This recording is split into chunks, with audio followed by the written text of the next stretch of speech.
Hi guys. Шинэ бичлэгээр уулзж байгаадаа баяртай байна. Гиснээс миний Silver Play баатан ярьсан байгаа. Белууны зураг оруулчих. Гиснээс нэрээ аг амтад белууны газар Silver Play баатантай ээжил өнгө дүрстэй белуу хийж өгсөн байгаа. Орчин үед заавал нэг хэвийн белуу идэхгүйгээр өөрийн хүссэн зураг тэгээд ер нь өөрийн хүссэн юмаа хэвлүүлээд тэрхүү белууга идэх боломжтой болсон байна. Тэм учраас та бүхнийг өөрийн хүссэн зургаар белуу хийлгүүлж, найз нөхөд, аав ээж, хамаатан садан тэр бүхнийхээ тэмдэглэлт өдөр төрсөн өдрөөр бэлгэлхийг хүсэж байна. Утасны дугааруудын Facebook хаягийг комент хэсэгт үлдээе. Та бүхэн зочлоод үзээрэй. Баярлалаа.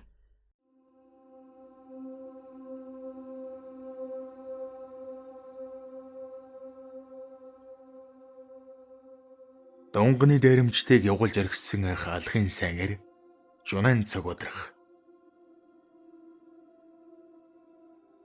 Жунан цаг удрах нь бидний сайн мэдих захиур төмрөөр жишвэл бараг л түүний өвөг игтгэр хүн байсан гэдэг. Тэр байр яг хэдийд хаан дөрсөн тодорхойгүйч 1908 оны үед Ховдын амбаны шоронд 72 настай байхдаа 3 амбан шарын хэрэгт сэрдэгдэн бүтэн 3 сар суухдаа нэг чүг хэлж улайлгүй дас хүрээсээр суллагдж байсан гэдэг яриа бий. 1860-аас 70 оны хооронд Ховд улаастай амбаны зарагчийн төшмөд болон 15-ны цагдаа нарын үг хэлийг барж үс хэцгийгээс эксэтэл нь хээр хонолж байсан цартай сайн ирсэн нэг болох түүний уг гарлыг хөөгөөд үзвэл өнөөгийн Хөвсгөл аймгийн түнл хавцаа очих юм уу? Эсвэл булганы уул алтаадын голын юм шиг бүдэг бадаг хэдийн янзын хөлбөр яриа гарч ирж байгаа билээ. Ямар ч байсан ханга нуруу Хөвсгөлийн тайгын уулзуур хавцаа эдрийн голтой холбоотой нь тодорхой мэдрэгдэж байгаа юм. Гулгар нацэг химээх шилийн сангэр басгүй алдартай бүхийн тухай нэгэн ярианд сэлэнг морины хөвөнд хонж байсан дайчин чонон монгийн хушууны бөхчүүдийн мордыг өглөөс эрэхтэн Жунан цаг удрах туугаад аваад өвчихсэн байсан тухай гардаг билээ. Хошуу ноён нь үүнийг мэдээд араас нь хөөцөлдсөөр арай гэж нэг юм барааг нь олж хараад эдрийн голын хөвөнд айлын гадаа мордыг нь хажчихсан нэрмэл арих халаалгасан шигэ ууж суухт нь очиж барьсан тухай энэхүү аман ярианд гардаг юм.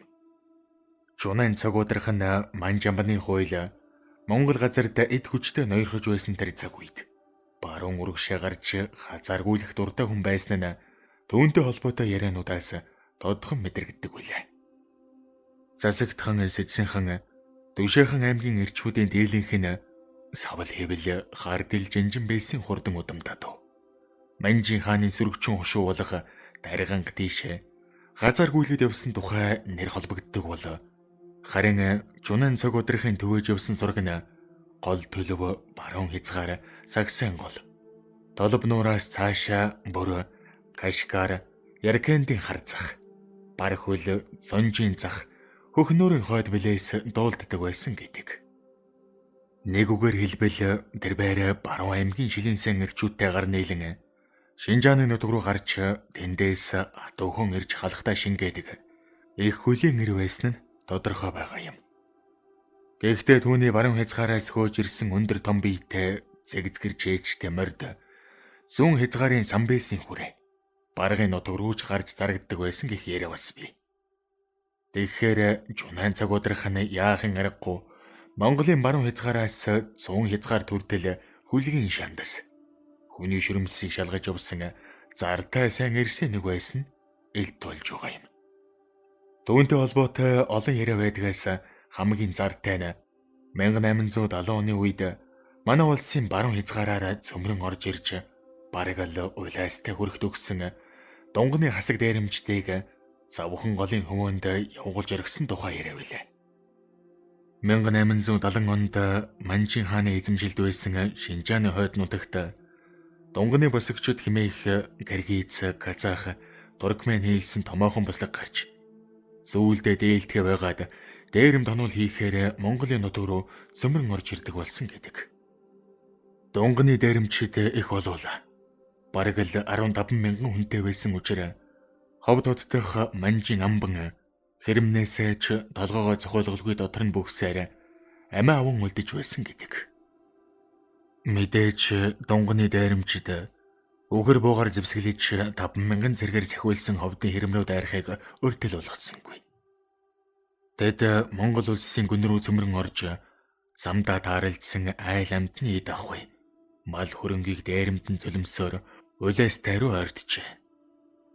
Харин энэ үед галахын дүшээт хан болон Сэцэн хан нарын зөвлүүлсэн 6,000 зэрэг тэдэнтэй тулдахаар улайстай орчим зуглараад байсан аж.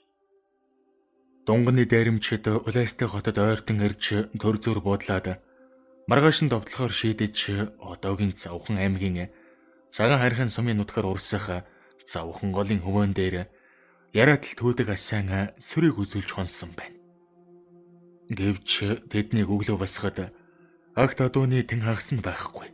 Адуу манаж байсан 3 зэрэг нь аманда альчурж хөлж гисэн модноос өлгөөстэй сарвнаж байсан гэдэг. 15,000 дайрамчны унаж явсан хөлгийн тэн хагас нь алгуулсан гэхээр 7,000 шахам адууг шөн дөлөөр хэн нэгэн нөгөөд явчихсан гэсэн үг. Явган нүцхэн голдуу хоцорсон дайрамчид улайстай хот руу довлох санаагаа орхиод алтай зүгөдлөхөд араас нь дүшээд ханы цэргүүд нэхэн хөөсөөр өнөөгийн хасагт хайрхан хэмээх ууланд хөөн оруулж хяар зогсон гэдэг юм. Харин Завхан голын хөвөн дээр 15,000 дайрамчныг явуулж орхисон этгээд нь хаалхын зартай сайнэр жунан цаг одрох байсан гэдэг. Тэрбээр гарганзаг нээлсэн 3 сайн нөхрийн хамт шөн сэмэрж харуулуудыг нь эд бад хийгээд адууг нь чимээгүйхэн босгоод туугаад явчихсан тухайга өөрөө хожим ярьж байсан аж. Жунан цаг удрахын энэ үйлдэлээ сэдвэлэн зохиолж Чээл одоо дамба Донголог тамир хамаанда захиур төмөр цагаантны генералын актыг хөөж ирдэг үйл явдлыг оруулсан ч гэж ярьдаг юм. Жунан цаг удрахтай гар нээлсэн 3 сайн эрийн нэг нь мөн л халах дөрөв. Шав тав далдарчсан уурга дампил химээх засагт хааны сайн эрсийн нэг байсан гэдэг. Хамгийн гол нь Жунан цаг удрах уурга дампил нарын сайн эрс донгоны дайрамчдыг Завхан голын хөвөн дээр явуулахдаа муусан амьдтыг яг хорондоо алхамж гээшгүүлэхгүй алан тална гэсэн урайл озон ашгарж сүрийг үзүүлээгөө бөгөөд агт мордоо шүн цөөхөн хүнээр мануулдгийг нь анзаараад л чимээ аниргүйхэн очиод туужчихсан байгаа юм. Эндээс тэдний ажигч гэрхаа байдал мөн дараа төлөв зан анзаарагдаж байгаа билээ. Дунганы дайрамчтай салгаж авсан 7,000 адууны зарим нь богдын санд орж дийлийнх нь галахын нутгаар тараагдсан гэдэг. Шилэгдэж үлдсэнийг нь өвөр Монголын ордос хушууны ноёд баядад худалдан алтманг болгосон гэдэг яриач бий. Манжин хааны хадуу цаасан захирагдalгүй хөлөг морины дэлэн дээр салхи шиг хийсч гал шиг дарцэглэн бадарч эгзэгтэй цагт эх орон ард түмнийхэн төлөө эрслэн босч явсан Жунан цаг удрахтай холбоотой өөр нэг баримт байдаг нь 1880 оны үед Шинжааны цөлийн дэрэмчин Аскаскар буюу Талын ханчин хэмэх нөхөртэй холбоотой дом гэмээр яриа юм. Шинжааны цөлийн дэрэмчин Аскаскар нь Дурпанаас хөөж ирсэн Томск маягийн мордыг Жунан цаг удрахын гараар дамжуулан Бээжин рүү оруулж өвөр Монголын удаа бент зэрэг томоохон баячуулд зарж ашиг олдог байсан гэх итгэмээргүй яриа бий. Тухайн үед сайн эрсийн хазааргүйлхэн хөөж дамжуулдаг нутаг нь галахад дөрвөн өртөө бодолтой байсан гэхээр энэ яриа оргүй биш байж болох юм. Баруун хязгаарын сайн эрэ Жунан цаг удрах Дурпанаас гаргасан орд хөлтэй өндөр биетэй Томск мордо өөрөө хөдлөн галахын нутгаар хөндлөн гулд дамжаад өвөр Монголын нутгийг тайран гарч Бээжин хүргдэггүй байсан ч байж болох. Тэрбээр Томск мордыг засагт хааны нутагт ламын гэгэний хийд дээр авчрахад тэр хавийн нэгэн сайн эрэ уг мордыг дасч яваад цааш нь авч явсаар тариган гавцаа нэгэн сайн эр дамжуулдаг. Цаадах нь хэл давуулан өөр нэг сайн эрд шилжүүлэх зэргээр нүдэн тарагдаж үзэгдэхгүй шахам хурдан алга болдог байсан байж мэднэ. Ер нь ч ийм өртөө улааны сүлжээ сайн эрсийн дунд байсан гэдэг. Баруун аймгийн хөвшчүүдийн дунд үлдсэн яриагаар бол Жунан цаг удрах нь морин дээр хөндлөн сууж явахдаа өглөрсөн том хөх хад шиг харагддаг. Тун сурлаг ханхар том биетэй хүн байсан гэдэг. 1870 оны орчим Кашгар хотноо баригдан Манжи амбаны 9 эрүү шүүлтэнд ороод ажралгүй даван гарч ирсэн энэ нэрэ хаяа нэг барилдчихдаг. Ер нь хинч харсан бөөх гэж андуурмаар хангаа шиг сайхан нэр байсан гэдэг юм. Тэр бээр 1870 оны ихээр Элдэн Бээлийн хошууны наадамд дугар аваргыг эд гарч ирж байх үед хазаар гүйлгэж яваад тэнд төр саадсан тухай нэг яриа бас бий. Дугар аварга тухайн үед 10 засгийн наадамд анхудаа үзүрлэж заан цол дөнгөж авчихсан хүн амьтанд нэг их танигдаагүй үе байж. Энэ үед Чунайн цаг бадрах өөрийгөө Дөрвөд далай хааны цаг бадрах зан хэмээн бичүүлж барилдаад таарсан уучраа болгоноо төвггүй орхиж явсаар үзүр түрүүнд хөрч алдарт дугар аврагтаа анхудаа гар зөрүүлжээ. Дугар авраг түүнтэй нилээд удаан ноцолдож байгаад гудлынх нь баглаа уяа тайлагдсан мөчийг ашиглан ганцхан дэвхтээд гэдрийг нь харуулсан гэдэг. Хожим нь дугар аварга даншгийн цуутай бүх болчихсон хойноо баруун аймгийн бүгчүүдээс Дөрвөд далай хааны Чунайн цаг бадрах зан гэж ямар хүн байдаг вэ? Хэмээн асуу сургалсан гих бөгөөд нөгөөдүүл нь "Тэр чинь бүх үеш шилийн сайн ир байхгүй юу?" гэж хариулж байсан гэдэг. Нэгэн цагт халах дөрөв шав таваар тогтохгүй зүүн гарын ханд улсын буурыг тонгочуулж цөлийн сайн иржүүттэй уйлдаа хэлэхэд тогтоож уурганы үзүүрээ алтай уулнаас цагаан аримны цаатал төртөл сунгаж явсан арх алхын сайн ир Чунайн цаг удрах нь 1911 онд Богд хаант Монгол улс мандан бадрах үед 75 настай өвгөн хан хөхийн өвөр үлээр нутаглаж яваад өөд болсон гэдэг.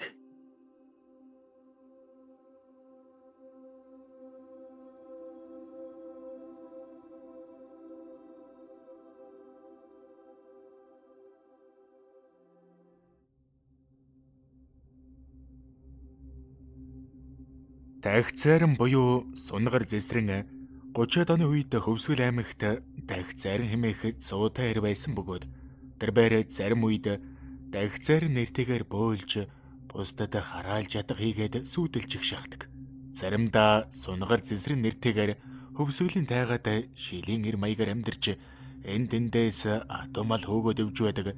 Нэг ёсондоо хоёр нэртэй, хоёр янзын дүр тувирдаг элдвтэй хүн байсан бололтой. Төвний тухай зарим нэг яриа хүн үнэмшмээргүй эгээл домгийн шинжтэй байхыг яана. Дахь зайран буюу Сунгар зэсрэн гэгч нь хар нэлхаасаа маш хүнд хэцүү амьдралд дуулжээ. Учир нь тэр үед Оросд дайн самуун дэгдэж үүнээс дөрвж зүгтсэн эсэн бусын явуулын танилмлууд Монголын хилийн дээсийг алгаж Хөвсгөл нутгийн цаатангуудыг хүчирхийлэн дээрэмдэж улмаар амьдрахыг сурулж болсон цаа бог ур цоромжноос нь салгаж хаях нь их байж. Тиймээс дахь зайрангийн сэтгэл зүйд явуулын дээрэмчдэг үзэн ядах үзэл хар нэлхаас нь сууж эхэлжээ. Тэгээд тэднээс үш хонцон авахын тулд бөө болж хараалж ядахын хар судрыг өдөр шөнөгөө бясалгах болсон байна. Нэг удаа тэр бээр Хөвсгөл нутагт бүгсэн 50 явуулын тонуулчны хөнөөхийн тулд Хөвсгөлийн тайгаад зориуд урц барин сууж 10 хоногийн турш хараал хийжээ. Нээрэж төдөлгөө Рэнчинлүмб хайрхны арын их тайгар хүн толгойтой зөөвөр чоннууд гүйлдэх болсон байна. Эдгээр хачин амьтад бийсээ цуудадан суусан далай савируулан хоолцоож байхыг тус нутгийн цаатангууд холоосраад мэл гайхацгаасан байна. Сүүлдээ мөнөөх цөөвөр чоннууд хайрхны ангал руу бийсээ ороосоор үхэж үргэж дуусжээ. Гэтэл үүний дараахан Рэнчинлүмб хайрхны гүн хавцалд 50 гаруй хүний арга яс овоорчихсан байсан гэдэг. Орой үдшийн цагаар уг хавцлаас хөх гал дүрлцэн асдаг. Ойр хавьд нь явсан хүн амьтан захилгаан цохилсон мэт дараа өгтөг болсон гих бөгөөд хэрвээ дээрх явдал амьдрал дээр жинхнээсээ тохиолдсон бол аюултай хэрэг. Бас гайхамшигч гэж хэлж болох юм. Явуулын тонуулчдад өчөрхөж хорссон нутгийн ардууд сэтгэлээ тайвшруулахын тулд дээрх яриаг зориуд зохиомжилсан байж ч мэдэх юм. Дээрх эдгмээргүй явдлын тухай хожим дахь зайран үүлийн үр гэдэг альва хүнд заавал чүү ирдэг ёстой юм. Тэр зөөвөр чоннууд маш их нүгэл үйлдсэн болохоор Тааж давшгүй хөнөөл сөөрөлд өрдсөн юм шүү дээ гэж ярьж байсан гэдэг. Гэхдээ дахицааран байнга хараалж ятга хийгээд байдаггүй. Шугам хүү аргагүй шаардлагатай үед л гоц мэдрэхүүгээ ашигладаг байж. 1937 оны их хэлмэгдүүлэлтийн үед доо яамны ногоо малгайтнууд хөвсгөлийн лам хувраг ноёд баяд тар дэрэгдийг олноор нь хитсэн байдаг. Чухам тэр үед хөвсгөлийн тайгад нэг зэрлэг хүн бусдыг олноор нь алж устгаад байгаа мэдээ доо яамныханд иржээ. Тэрхүү зэрлэг этгээдэг устдахаар доо яамнаас 4 мэрэгэн буудагчийг илгээсэн гэх бөгөөд тэд бүрий болсон хойно энчин лүмб хайрханд үржээ. Гэтэл тайгын хавцлаас хөх гал маналцаад явчихж мэрэгэн буудагчид тэр зүг рүү гал нээтэл мөнөөх гал уулцгаа болжээ. Тэнд ямар ч хэлсэн хүн байгаа нь ойлгомжтой болсон тул мэрэгэн буудагчид нэгийг үлдээгээд 3 тэр зүг рүү явцгаажээ. Гэвч тэднийг гавцлын хэрмэгт дөнгөж очтол гинэт хөх гал маналцж байсаар тэнгэрээс цагилгаан захиад бүгдийг нь аянга нэргэж орхисон гэдэг. Энэ нь мөн л дахицаарингийн хийсэн үйлдэл байсан бололтой. Энэ явдлаас хойш хэдэн сарын дараа доо яамны зэвсгэлсэн хэдэн ногоо малгайд буутай цэргүүдийг маань аянга буулгаад хөнөөчихдөг. Тийм идшид гэж юу байсан юм? Энэ бол шашны мунхруулга гэж онолдоод дахицааринг барьж устгахаар Хөвсгөл аймгийг зорьсон байна. Тэд рэнчин лүмб сумд очингуудаа дахицааринг сургалж улмаар нутгийн цаатан ардуудыг баривчлаад "Зайранд нь чинь хаангаа хэлж өг" гэд эрүүшгүл тулгаж эхэлжээ. Харин энэ үед дахицаарин өөрөөс нь олж гэмгүү эргээд доо яамныхны гард таржилж байгааг мэдчихээд нэг өдөш ногоо малгайтнуудын тайгын хавцалд бусдыг яргалж байхад нь шууд яваад очисон байна. Гэхдээ тэр зүгээр нэг очисонгүй. Нэг том биетэй цаа унчихсан дэгсэн хэрнээ толгой байхгүй. Нэг гартаа савар, нөгөө гартаа толгоогоо барьчихсан цаатангуудын урдсанд тулж очижээ. Үүнийг хараад ногоо малгайтнуудын зүрх амаараа гарах шахсан гэдэг. Тэд айснасаа болоод зэрэг гал нээж мөнөөх цаа унсан толгойгүй хүн ойн чөлөөрөө ухс хийжээ. Ногоо малгайтнууд хойноос нь өжнөн буу тавьсан ч оногдсонгүй. Төдөлгүй тэнгэрээс загилгаан захилаад явчихж. Энэ нь аянга буух дохио байсан бөгөөд өмнө нь 3 мэрэгэн буудагч аянган цохиулаад өгчихсэн болохоор ногоо малгайтнууд "Бидэнд аянгийн дохио өгöd багчгүй байна. Эндээс бушуухан холдъё" гэд машинаасаагаад давхиж одсон гэдэг. Хожим дахицаарин "Тэр үед би шууд аянга болгож болохоор байлаа. Даанч тэр зэрэг хүмүүстэй зүг энгийн номхон цаатангууд ам өргөчих гээд байсан юм. Тэгээд л би дохио өгч сануулсан юм да" гэж хуучилж байсан гэдэг. Өвсгөл нутгийн шилийн сайн ир Сунгаар Зэсрэн гэдэг хүний нэр өмнө нь бас сонсогдож байлаа. Өвсгөлийн зарим иргэд Сунгаар Зэсрэн дахицаарин хоёрыг нэг хүн хэмээн барим 50 нодолдог байжээ. Нэрэж энэ хоёр хүний амьдарч асан нутаг орон цаг хугацаа яг тохирдог бөгөөд дахицааринд зарим үед нэрээ өөрчлөөд өөр хүний дүр төрх шаардлага тулгардаг байсан бололтой. Ингэснээр ч зарим ажлыг сүрхий бүтээдэг байж. Дан ганц бөө зайрангаар яваад байхын түүнд бас хангалттай санагдсангүй. Дээхэн үеийн даргангийн шилэн ирчүүдийг дөр засаг малын хулгайчийн дүр тувиргаад тагнуулын хэрэгт ашигладаг байсан гэдэгтэй л утга нэг юм. 1930-ад оны үед Хөвсгөл аймгийн дотоодыг хамгаалах хэлтэст будын цэн даюуш гэж айхтар харгас итгээд байжээ. Тэр байр хэлмэгдэгсдгийг байцаахта "Миний гарт сайн ир 3 хоног нуглуулдаг юм. Дунд зэргийн ир 2 хоног, жирийн ир ганц хоног нуглуулдаг. Тэгэхээр чамайг ямар ир болохыг чинь үзэн дээ" гэд яргалж эхэлдэг байж. Тэгээд ганц хоногийн дотор буулгаж явхаар янз бүрээр тамлах өгөөд үүнд манжин үеийн 9 хэрүүнээс ч хэрэгэлдэг байжээ. Дугаалбал Ус нутгийн Саарл гомб гихч залууган ламыг яргалахдаа эрхийн хуруунаас нь дүүжлэн тоосго сугуулсан байгаа юм. Гэвч гомбо ганцхан тоосго суглуулад л хэлс хэрэг хүлээж байсан гэдэг. Мөн ховлгаан дүвэ гихч настай ламын хумс руу хулс шааж хэлс хэрэг хүлээлгсэн бөгөөд дүүвэ лам дүүний яргалыг даалгүй 3 хоногийн дараанаас гарсан гэдэг. Тухайн үед зөвхөн хэлмэгдэгсэд бус гэмт хэрэгтнүүд ч будын зэн даюушийн гараар орж хамаг хэрэгэ хүлээдэг байж. Нэг өдөр дээр өгүүлсэн дахь зарим буюу сунгаар зэсрэн туваагаас адуу хөөсөн хэрэгээр цагдаа нарт баригдаад Хөвсгөл аймгийн цагдаагийн газарт хүргэгдэжээ.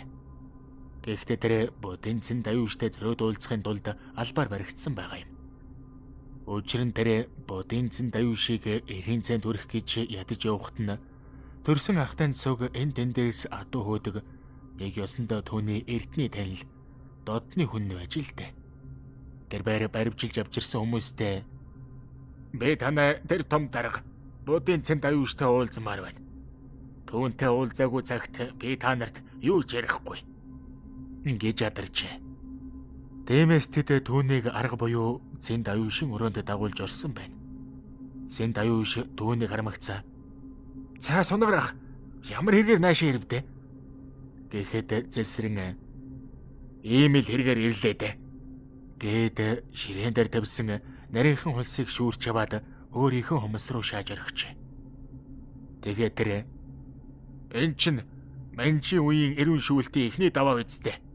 Дүүхүү нэг иймэрхүү юм хийж суудаг болоо юу? Их юм сурч гүйгүүлчтэй. Хүний хумс руу хулс шаах тэгээд ямар байна? Сайхан байгаа үсттэй" гэхэд зэн даюуш "Сайхан муухайг нь ястаа мэдэхгүй. Танд ямар байна да? Өвдөж байна уу?" гэж асуужээ. Тэгтэл зэсрэн "15-ны цагдаа нар миний хумс руу энэ улсыг ч мөн олон удаа шаасан да. Одоо бүр дасал болчихж. За дүүхүү, ахынхаа эрхээ хуруунаас дүүжлээх. Цагийн сайханд би 7 тоосох суулуулдаг байсан юм. Гэвч чиний өрөөнд ердөө 3 тоосох байх чинь. Дүүхүү дахиад 4 тоосох болоод гэж шавдулсан байна. Тэгтэл зэн даюуш эвгүй байдалд орж "Сунгаар аха, та одоо юу яриад байна? Би таныг яалаа гэж байцаах вүлээ.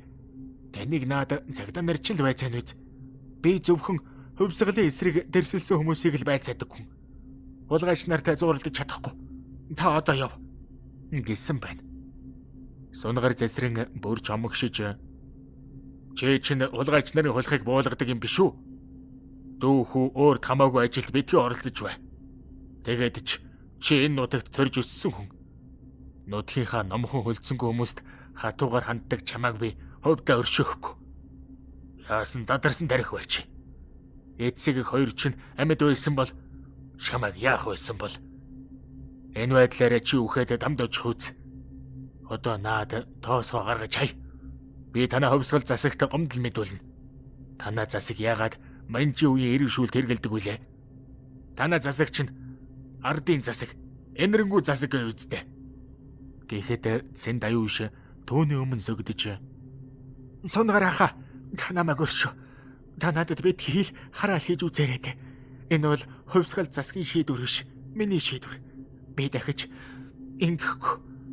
Одоо энэ тоосгонуудыг гаргаж хайлаа. Ахын минь найз байсны хувьд дүүхүүгээ өршөө. Би таныг хэрэгээс молдолж чадна шүү" гэх зэргээр гуйж царайжилсан байна. Сунгаар зэсрэн түүний үгийг үл тоож "Чи намайг хэрэгээс молдлох гэж юу? Чамтай чамгүй би хэрэгээ өөрөө аргалчихна. Тэгээд ч хүн чанараа барсан чиний нэг муу нохоод бас надад өчүүхөж хэрэггүй. Намайг оролцсон хүмүүс өөрсдөө удахгүй баларч сөөрнө" гэсэн гэдэг. Энэхүү сүрдүүлэг будын зэн даюуштай зүрхий цохилт болж төдөлгөө тэр өөрийн сайн дураар ажилласаа галагдсан гэдэг. Гэвч тэр доо яамны хар дансанд хэдийнэ орсон тул 1939 онд баахан ногоо малгаднуудын хамт зөвлөлт рүү ажиглаж тэндээ цаа зар авахулсан гэдэг. Харин сунгаар зэсрэн цаашид хэрэгсэн хэсэг нь тодорхойгүй. Зарим хүн түүнийг атуу хөөсөн хэрэгээр 10 жилийн ял авсан гэдэг бол зарим нь дахь зарим буюу сунгаар зэсрэн 1960-ад оны үед Зэдэн балын саадангуудад барьж өгсөн цагаан байшинд суугаагаараа удвалсан гэж ярьдаг аж. 1960-ад оны үед Зэдэн бал дарга Хөвсгөл аймгаар зорчихдоо Тус аймгийн Рэнжүн лөм сумаар орж илдэ. Тэгээд заадангууд гэж бүхэл бүтэн сумын хэмжээний зэрлэг хүмүүс ой модонд ур цаваахад амьдарч явдгийг мэдээд буцжээ. Тодорхой тэр Ренчин лөм суманд жижигхэн амны орон сууц дам байшингууд барилсан бөгөөд сумын удирдлагууд хөвчтэйгаас цаадангуудыг өрж залах шахуу юм болцгоож энэхүү байранд оруулснаар тэдний зарим нь тохилог сайхан орон сууцанд тав тухтай амьдрах болсон байна. Энэ үед дахь цайран буюу сунгаар зэсрэн аль хэдийнэ томооччихсон бусдад хараалж чадга хийхэ байгаад мөн бусдын адуу малыг хөөхөө байгаад ёстой л коммунист дэглэмийн засуулсан хоц болж хувирсан байж. Ер нь коммунист дэглэмийн суртал ухаалаг ямар ч аавын хүүг ингэж л ном хуруулдаг байлаа шүү дээ.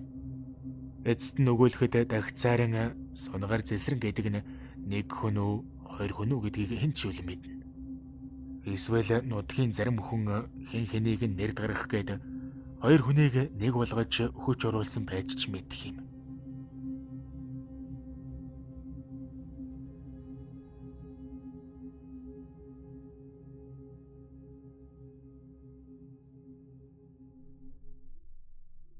Хорой оны үед жинчин хэддүүдийг дайрамддаг байсан жууц молом хэмээх шилийн сайн нэрийн адал явдал гойжмж өдгөр шулам хийг үзэгдэлтэй холбогдож байсан сонин.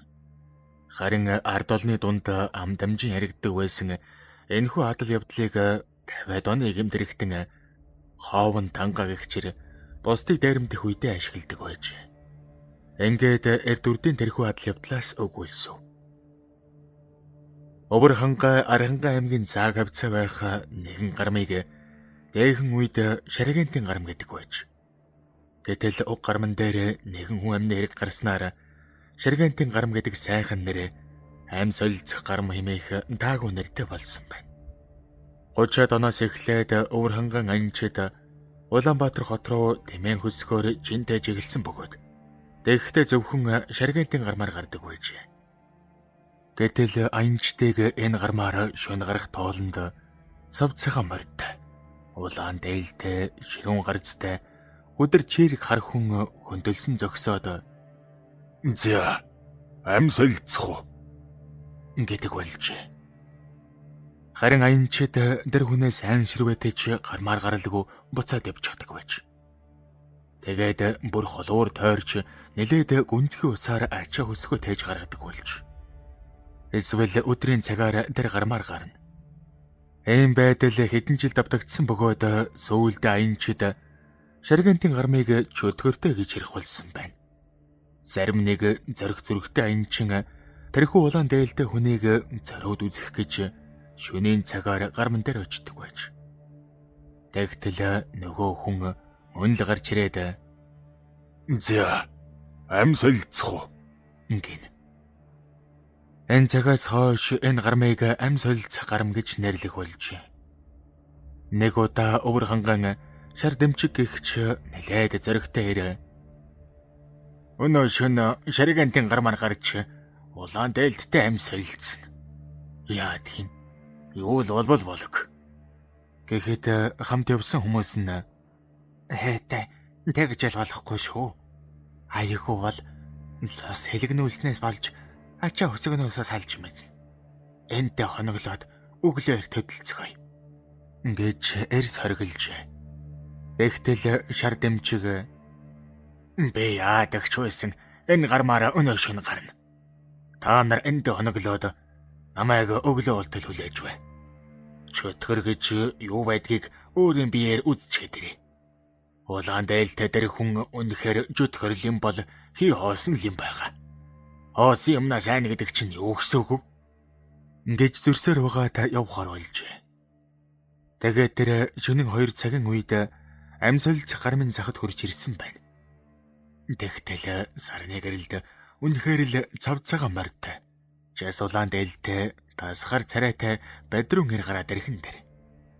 Дэмчгийн дотор жаахан арц хийсэн боловч тэр бээр зоригондоо ирдээд шууд өөдөөс нь морио дарвтал мөнөө хүн "За, ам солилцох уу?" гээд зулбуураас нь атгаад авах шиг болжээ. Тэгтэл дэмчиг гарлуу нь тэнцэн дашуураараа маш хүчтэй зогтол хий юм руу зохиж морныхон урд хөлийг дашуурдаад өөрөө эрчэндээ гарман дээр унжээ. Хамаг хувцсан шалбан орж усан хулган болтлоо жичирсээр бас чиртэл хажууд нь Мөнөөх улаан дээлтэй хүн байсангүй. Тэр байраа гармын цаа дэрэг дээр морио хөдөлж ирээд "Хэц. Манай жинчид эмэл өчүүхэн юмнаас айдаг байсан байх шүү дээ" гэж амандаа бовтноод бусад дээр очихоор хөдөлжээ. Тэгээд тэр даруйдад авхан ирж бусдыгаа нойрноос нь сэрээгээд "За, өнөө шинэ бүгдээрээ хөдлөн. Өөр цайхаас өмнө тэр ам солилцох гарман дээр чинь очицгоё. Би сая тэр улаан дээлдэг чинь алж хаад ирлээ. Одоо тэр гарч ирэхгүй. Хэрв дахиад гарч ирэх юм бол би дахиад олно. Та нар харж угаарай" гэж аргасан байна. Ингээд тэднийг ядгасаар байгаад ажаа өсгийг нь хөдлүүлээд авч явжээ. Тэгээд тэд өөр цайхаас өмнө мөнөөх гарман дээр иртэл улаан дээлтэй хүн мөн л гарч ирээд "За, ам солилцох уу" гэсэн байна. Энэ үед дэмчиг бусдаасаа төрүүлж морио давирсаар "Хоёул ам солилцъя л доо. Чамд ер нь ам байгаа юм уу?" гээд дашуура далаагаад гарлуун зөгтөл дээр алга болж гож. Ингээд аянчид гармаар саадгүй гарчээ. Гэвч тэднийг цааш явж байтал гэвгэнэт ширүүн бороо зутгаж аянга цагилгаан дас хийж хамгийн сүүлд явсан ачаатаа өсгийг нь аянга нэргэж орхижээ. Энэ үеэс хойш аянчид шар дэмчгийг лус хэлгнүүлсэн гээд үзэх байсан бөгөөд дэмчигч нэг их удалгүй нас орсон байна. Үүнээс зэрвсэн аянчид хожимынхон зам мөрийг цэвэрлэхийн тулд нутгийн номтой лам нарыг үрж ам солилцох гарман дээр авчираад ном гүрэн уншуулснаар мөнөөх улаан дээлтэй хүн дахин үзэгдэхэ байсан гэдэг. Харин энэ гарман дээр 20-од оны үед болсон нэгэн явдлыг Өвөр Хангай аймгийн уугуул Ёдор Шарав гэгч номтой лам мэддэг байсан бөгөөд тэр байр манай нутагт цав цагаан морд улаан дээлтэй шилийн хулгайч байсан юм. Түүнийг Жууз малм гэдэг байлаа. Тухайн үед молом Жууз тэрэг хөлгөлсөн хятадуудыг дайрамдж ихийнхэн нэрд гарсан хүн. Тэгтэл молом өөрийн найз Толон булдруу Цэвэн жав гэгчтэйгээ яг тэр гарман дээр муудалцаад ам солилцох уу гэж түүн рүү дайрч угаад ал болсон гэдэг. Тэр цагаас хойш шаргайтын гарамгүйдэлтэй болсон. Ер нь гарман дээр муудалцах нь битгий хэл хоорондоо ч юм ярьж болдоггүй гэдэг. Ямар сайндал гарман дээр морио сольж болохгүй гэдэг үг гараа үсттэй гэдэг байж. Номтой лам нар уг гарман дээр гүрэм уншснаас хойш аянчид чөлөөтэй нэвтрэх болсон ч 1950-ад оны үед мөнөөх улаан дээлтэй хүн дахин мерсээр үзэгдэх болсон гэдэг. Гэхдээ тэр нь ганц нэгээрээ яваа хүнд л үзэгдэх болжээ. Тийм ч учраас аянчид бас л айн ширвэтэж "За нөгөө улаан дээлт чинь дахиад гараад ирсэн байна шүү. Лос хэлэг нэж мэднэ. Холоор явцгаая" гээд дөлж зогтдөг болжээ. Тэгтэл тус нутгийн Осор Жамс гэдэг хүн шөнө явж байгаад төөрж бодлын гарман дээр иртэл өмнөөс нь цагаан морд улаан дээлтэй хүн гарч ирээд "За, ам солилцох уу" гээд юу юугүй цулбуураас нь натгаад авчээ. Осор Жамс зайсандаа дашуураараа гарлуун зөгтөл хий юм биш. Бодогд хүний гар таарч улаан дээлтэй хүн гараа бариад гарман дээр ёолон очжээ. Тэгэнгүүт Осор Жамс морио давраад хар хурдаараа зогтсон бөгөөд маргааш нь энэ тухай хүмүүс дэрхэд "Чи худлаа ярьж байна. Тэр чинь бодит хүн байх учиргүй. Манай нутгийн жинчэд сайн мэднэ. Ялангуяа үүгээр олон жил жинтэйсэн давг дорж байгаа. Тэр хий үзэгдлийг чинь биеэрээ мэдэрсэн хүн. Ер нь чи түүнтэй уулз" гэхэд цаадах нь "Тэрнтэй уулзаж аль нэцгээ хийдэг юм бэ? Яагарахгүй бодит хүн байсан. Удлаа гэвэл хэдүүлээ өнөө шин тийшээ очиж хий үзэгдлөө. Бодит хүн үү гэдгийг мэдэж авъя. Хэрэг зүтгэр байх юм бол би та нарт 10 адуу өгнө. Бодит хүн байх юм бол та нар надад 10 адуу өгөөрэй" хэмээжээ. Ингээд тэд мөрий тавилцаад хараа бүрий болоод мөнөөх гармын оролцоо ирсэн байна. Тэгэхдээ Осор Жамс мөрийгөө бадлахын тулд бусдыгаа наахан талд нь нуугдуулаад За та нар тэр хүнийг надтай ноцолдоод эхэлбэл шууд хурж ирээд надад тулсан шүү. Хэрвээ намайг нэг зохиход тэр алга болчих юм бол түүнийг хий үзэгдэл гэж идэхээр гэж хэлээд өөрөө амьсолцох гарам руу дөхөж очжээ. Тэгтэл цаанаас нь мөнөөх улаан дээлтэй хүн гэнэт давхан гарч ирээд чи цаач нь намайг гиндүүлж байгаад миний гар руу дашуурдсан хүн мөн байх шиг байна. Хоёулаа одоо ёстой жинхэнэ ам солилцсон доо. Гэт дүүн рүү улаан галзуу юм давхиж ирээд мориноос нь гуддатан унгаж өөрөө хойноос нь буугаад гарман дээр ноцолдож гарчээ. Энэ үед наа нуугдж байсан хүмүүс тэр зүг рүү хуйлраад осор жамцад тусалсан бөгөөд мөнөөх улаан дээлтэй хэ үзэгдэлгээ чиг тэд барьж яваад бодит хүн болохыг нь мэдээд ихэд гайхаж байсан гэдэг.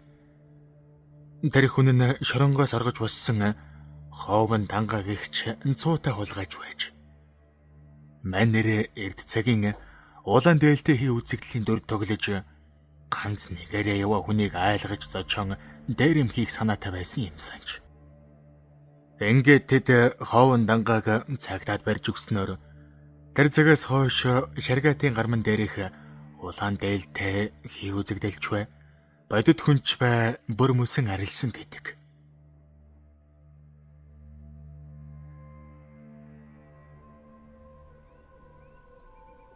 Шилийн богдод тангараг өргөсөн 32 дахь сангэр эсгэрдэг дамб. Манжийн дарангууллын үе болон богд хаант Монгол улсын үед Даргангийн шилийн богдууланд нийтдээ 32 шилийн сангэр тангараг өргөсөн байх бөгөөд эдгээрийг даргангчууд ард түмэнд албан ёсоор хүлээн зөвшөөрөгдсөн шилийн сан эрчүүд гэж үздэг юм байна.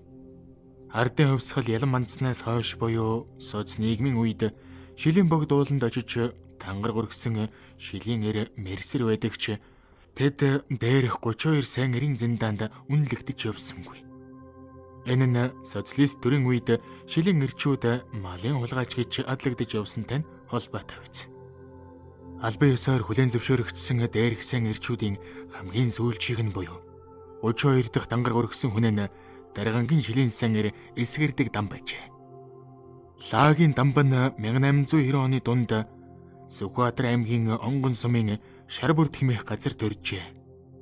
Тэрбээр эрийн цэнд хөрмөгцөөл аровор хушуудаас алил баян дарган гисэн ноёд феодлын адуу малыг хулгайлж ядуу бөөрө хүмүүстэй тарааж өгдөг болсноор нутаг хушуундаа хүндлэгдэх болжээ.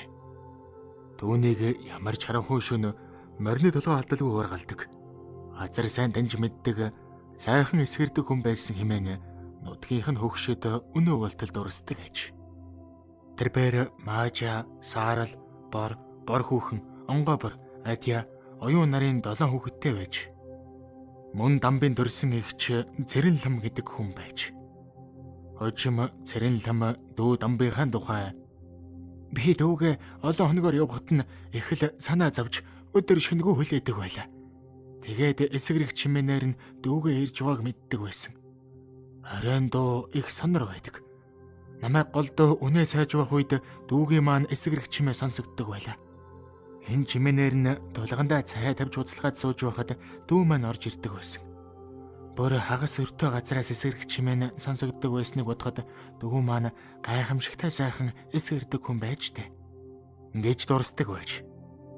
Эсгэрдэг дамб ихэвчлэн өвөр Монголын сөнөд бараг үзэмчин хушуудаар явж адуу хөөж ирдэг байжээ. Өвөр Монголын сайн эрчүүдийн заримтай дотн нөхөрлөж, заримтай нь зодолдож дашуурын хамт үзүүлж явсан гэдэг. Нэг удаа дамба нутгийнхан шилэнгэр болохын дон шүглсэн хутгуур жанаа гихчтэй өвөр Монголоос адуу хөхөр болжээ. Гэвч жанаа цаана муу санаа агуулсан байсныг дамб мэдсэнгүй. Учир нь тухайн үед эсгэрдэг дамб хөөх ханд нарын шилийн сайн эрчүүд Даргангийн ард түмний дунд ихэд нэрд гарч байсан бөгөөд үүн татаархсан жанаа өрсөлдөгч хороож өөрөө нэрд гарахыг хүсжээ. Тэгээд тэр өвөр Монголоос адуу хөөжрийг хэмээн дамбыг өдөр шөнөгүй гуйж байсаар нэг өдөр хүслээ гүйцэлдүүлж дамбын хамт өвөр Монголын сөнөд хошоо руу явсан байна. Гэвч тэр цаагаараа сөндийн хулгайч нартай хойволдчихсан байж. Мань хоёр сөндөөс баахан адуу хөгөөд дарган нутгийн загас ижүүрийг хараад амсгийд суудал хойноос нь хэдэн хүн гэцэг даран хөөсөөр гүйцэж ирсэн байна. Өвгийн бие томтой зодон зохионд гаргууд эсгэрдэг дамб тэдэнтэй шууд л барилцаад авчээ. Харин харамаа бодсон жана тэдэнтэй барилдаж явахын оронд дамбын хэмээлтэй мөрийг хөдлөөд хөөж явсан адуунаас тэн хагасыг нь дасдж хөөгөөд нутгийн зүг оджээ. Хээр хөдөө явган үсхэн бас тэгээд 4-5 хүнтэй ганцаараа ноцолдод үлдсэн дамбыг жана амьд гарахгүй гэж итгэсэн байна. Тэгээд ч түнд хөвөлдсөн сөндийнхэн дамбыг алга даалгавартай байж. Жана шууд явсаар дамбын дэрж эхнэрт нь имэйлтэй морийг нь өгөхдөө нөхөр чинь ам өргөцсөн. Би эрийн сайнда амиа авч гарч ирлээ. Харин хошуунаас адуу хөөсөн бидний хог болохоор нааш цааш нь юм ярьсны хэрэггүй шүү гэж захиад явжээ.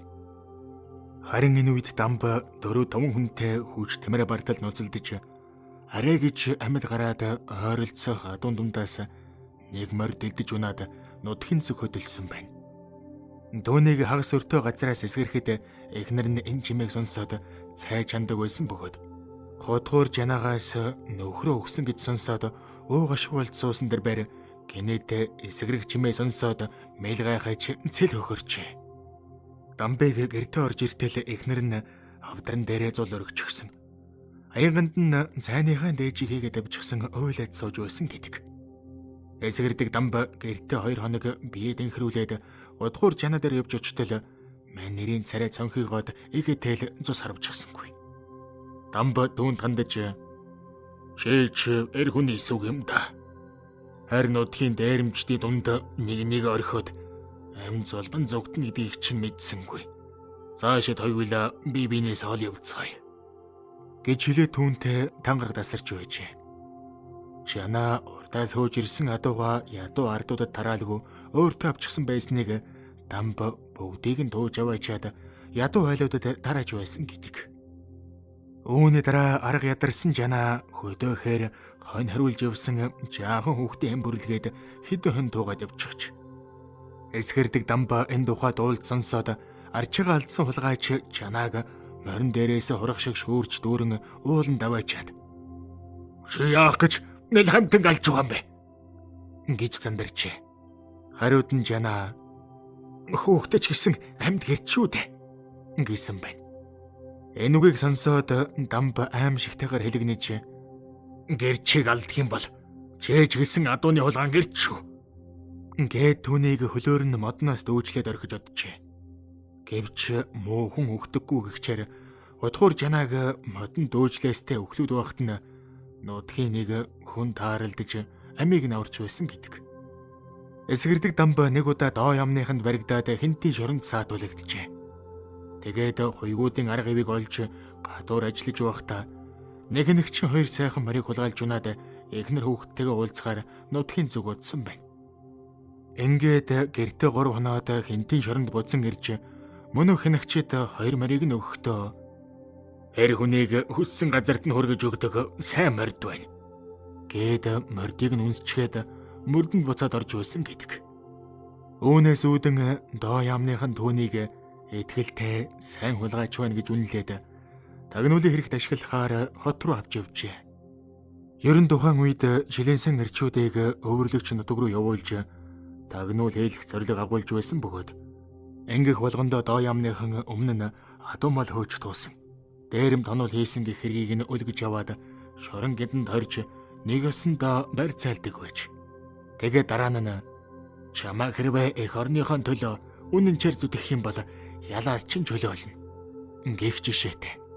Хээрэр гэр хэцээр дэр хийгээ сурчсан шилэнсэн эрчүүд энэхүү саналыг нь шууд л зөвшөөрдөг байж. Эх орныхон төлөө гэдэг нь харин нутаг руу орж тагнуул хийхийг хэлж байгаа хэрэг. Тухайн үед доо ямны жикэстүүд шилийн нэрийн дүр төвөрч тагнуул хийдэг байж. Гэвч жикэстүүд шилийн хулгайчийн дүр төврээд тагнуул хийх нэг хэрэг. Шилийн эрчүүд жинхэнэ дүр төрхөөрөө эх орноосоо таалгуур аваад тагнуул хийх бүрч өөр хэрэг. Өөр хэрэг гэдгийн учир нь өвөрлөгч нутагт аль хэдийн танил болсон эсгэрдэг дамб мэтийн шилэнсэн эрчүүдийг Хятадууд хизээж тагнуул дуршуул гэж хард зэрдэхгүй. Харин оол зашиг хайхаар явна гэж сэрэмжлээд адуу малаа хямгадаж таарна. Гэтэл цаагуур нь мань хүмүүс хинэд санаанд оромгүй үйлдэл хийх жишээтэй. Шилийн сан ирчүүдээр тагнуул дуршуул хийх нь ийм л ашигтай байж. Доо ямныханд баригдаад хинтийн шорноор ажигдсан эсгэрдэг дамба хэдэн сарын дараа хоёр нүдний сундаг дуран цэхүүр буугаар шагнуулаад нутагтаа ирж байсан гэдэг. Энэ нь хэрэг дээрээ төр засгийн даалгавраар тагнуулын үрэг гүйцэтгээд эрсний нотлохоо байлаа. Шилийн богд ууланд тангараг өргсөн даргангийн 32 сайн 91 болох эсгэрдэг дамбыг Сүхбаатар аймгийн Онгон сумын харьяад яруу найрагч Минд Ойо сайн мэддэг. Амьд хууд нь барааг нь харж үг солилцож явсан гэдэг. Сайнэр дамба 1972 онд 80 орчим настайд таал төгсжээ. Өвгөн болсон хойноож түүний хүчтийнхээ дэгтлээ харж байсангүй. Нэг удаа түүний хүү онгоо бор гэртээс огтуу ирээд ойр хавийнхаа хүмүүст агцам тавих айдсан байна. Дэгтэл галгаруу настай эсгэрдэг дамбас чирэн өөрөөсөө том хүүгээ барьж яваад орон дээр чулуудтал түүний өрөөсөн гутал холоо сугарч үсэрч байсан гэдэг.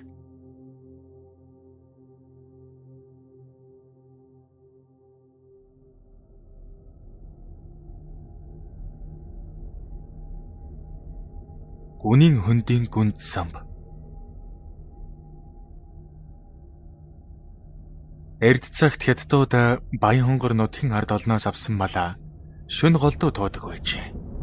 Үүнийг мэдсэн Шилийн сайнэр гүнд самб хятадуудын явах зам дээр хонь ямаа багтахуйц олон 10 нүг ухаад тэйс хулсаар өнгөлж орхидог байж. Хятадууд шөнө малаа тууж гарахад гүнд самбын ухсан нөхөнд хонь ямаанаас нь унаж хоцрох бөгөөд 1000 хон туугаад гарлаа гэхэд дор хаяж 100 хон үлдэх жишээтэй. Хятадуудыг шөнө яваад өнгөрмөгц гүнд самб тэрэс хулсаар өнгөлж орхисон газартаа давхиж ирээд нөхөнд унсан малыг татаж гарган нутгийнхан ядууст тараадаг байж. Хятад товарчид адуу өхрмэтийн бод малыг ч гэсэн гүнд самбын нутгаалдаг гүний хөндийгөр тууж гаргадаг байж. Тэднийг гүний хөндий уруудуулаад адуу тууж явахт нь гүнд самб тэргүүтэй Шилийн сан ирчүүд хөндийн хоёр талын ууланд гарч дээрээс нь янз бүрийн навд сийсгэж адуу малыг нь үргээгээд дастаж хөөдөг байсан гэдэг.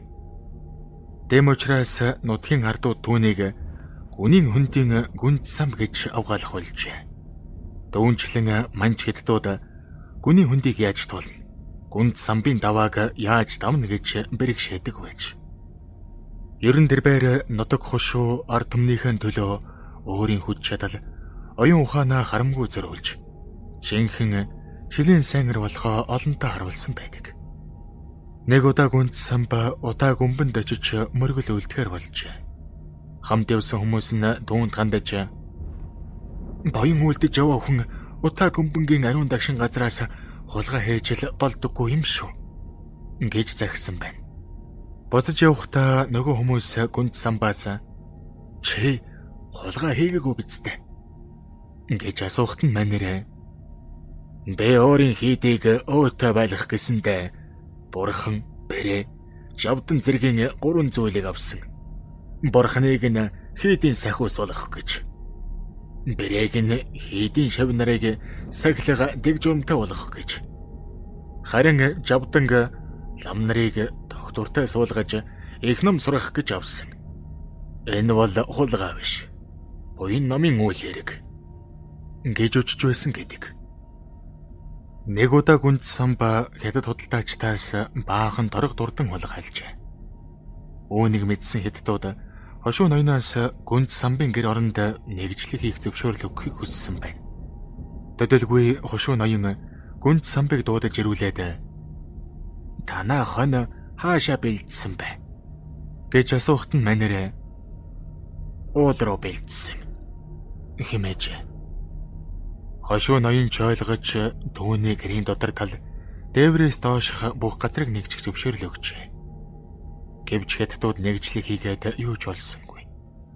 Учир нь гүнд самб хятадуудаас сулгаалсан торог дурданга гэрийнхээ дээврийн завсар хийж нуусан байсан бөгөөд үүнийг ухаалаг ноён Танай охин хаашаа бэлдсэн бэ гэх битүү асуултаар тандаж мэдээд сайн эрийг аварсан энэ. Гүнд самба нэг үе Хятадын жингийн цуваг шөнөөр дагаж явсаар сүүлчийн тэмээг нь хөдөлж оддог байж. Үүнийг хятадууд мэдчихээд сүүлчийнхээ тэмээн дээр өөжингөө ачаалаад эзэн данжаадаа онтуулж явдаг болж. Харин гүнд самба үүнийг анзаарсангүй.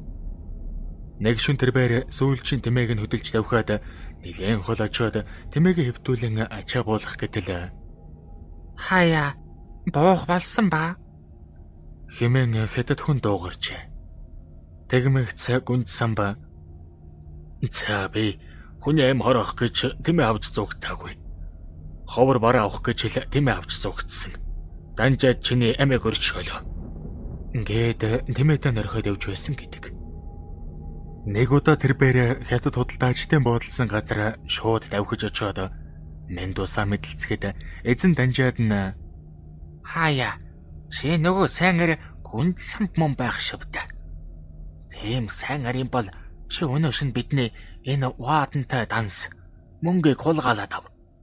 Эс чадвал бид чиний толгойг авъя" хэмээж. Гүнд самбч тэдний саналыг хүлээж аваад морджээ. Төдөлгүй бүрээ боломжтой хятадууд гүнд самбыг хаагуур хэрэх бол хэмээн нүд салгалгүй харуулдаж эхэлжээ. Тэгтэл ойролцоох толгод дээр гүнд самба гаансныхан цогийг байн улцуулаад тамхи татаад сууж байна гэн. Хятадууд ч тэр зүг ээлжээр хараа бэлчээсээр байж. Харин гүнд самба хэсэгхэн хугацаанд тамхины оронд өв сасааж орхиод хятадуудын майхан руу гэдэж ваадантай мөнгө данс зэргийг нь аваад мөнөх толгод дээр эргэж очоод суучгаач. Маргааш өглөө тэр байр хятадуудаар морьтойгоо давхиж очтол эзэн данжаад нь "Хаяа, чи толгоогоо ахуулахаар ирв үү" гэж бардам загнажээ. Хариуд нь гүнд самба ваадантай данс мөнгийг гаргаж үзүүлээд "Манай нутгийн ардууд та нарт өргөө болсон шүү" гэж хашгирахт нь эзэн данжаад толгоогоо салавчлаад унаад өгсөн гэдэг. Гэхдээ манер хятадуудыг байнга ялан дийлээд байсангүй. Хятадуудыг дайрамдах гэж яваад тэдний гард орж хөдөөхээр хүлээстэй хаюулах, хөлийнхөө шүрмсийг дастуулах зэргээр эсэн бусын зовлон амсч байжээ. Нэг удаа гүнд самба алт эрдэнэс ачсан нэгэн хятадын ачаанаас авах гээд дагсан боловч хятад тэр буунаасаа юу салсангүй. Харин орой боломгц хятад бууга хажуудаа тавиад хооллохоор болж. Гүнд самба яг энэ үед нь араас нь бууж ороод бууг нь шүүрэн авч хятад рүү тулгахад "Хаяа, та миний буух барааг аваад явбаа. Ганцхан амийг минь л өршөө" гэж ойлон дуулжээ. Гүнд самбч түүний амийг өршөөгөөд ачаа бараанаас нь аль өнгөтэйг нь авахар шуударсан байна. Гэтэл нөгөө амийг нь өршөөсөн хятад түүний сэрэмжгүй байдлыг ашиглаад толгоор нь хүнд ямаар зохиж унгаад дангинтэл хүлж орхихон дээр. Тэгээд мань хятад гүнд самбыг хэдэн өдөр хүлээтэй нь ажиж яваад хөнгүү цөлд хайж орхижээ. Харин аз уулж гүнд самбыг гадаж үгтгийн даваан дээр нутгийн жинчид тааралдаж амийг нь аварсан гэдэг. Олон жил мал эд хөрөнгөө дайрамдуулсан хятадууд гүнд самбат ихэд өшрөхдөг болж улмаар нэг өдөр түүний гэндүүлэн барьж аваад "Хаяа, чи ингээд хоолоор хуулга хийж бай" гээд хөлийнхэн шүрмсийг дас огтолж байсан гэдэг. Гэсэн ч газар доглон болсон дэр байр өхөн хөхтлээ хятад худалдаачдыг янз бүрийн аргаар дөнгөсөөр угаад таал төгссөн гэдэг үлээ. Ягаан гончиг. Баян онгор нутагт дайхан үед ягаан гончиг хэмээх шилийн сангар амьдарч байжээ. Эхнэр тойгон түүнийг хулгай хийгээд ирэхэд ямарваа нэг сэжиг бүхий хүн ирсэн байвал хантаа цаа буруу харуулan өмсөд гаднаа явж байдаг байж. Харин гаднаас элдв хөнгүү бол хантаа цаа зүг харуулan өмсдөг байж. Хэрвээ эхнэр нь хантаа цаа буруу харуулад өмсчихсэн байвал ягаан гончиг эртээ орлогоогоор замаа боруулдаг байж. Нэг удаа ягаан гончиг азар гадуу хөөж ирээд ойролцоо хуулын хавцалд нууж хаад худаг дээр эхнэртэйгээ хонио өсөлж байтал адууны эзэн ирж яваа харагджээ. Тэгтэл эхнэр тойг нь яган гончгийг барьж яваад юугүй зодож занчаад хоньныхоо хойноос хөөгөөд явуулсан байна. Төдөлгүй адууны эзэн дүүн дээр ирж "За авах. Та яагаад зарцыгаа зодоод байна да? Ингээд танаа нөхөр хайдсан байна."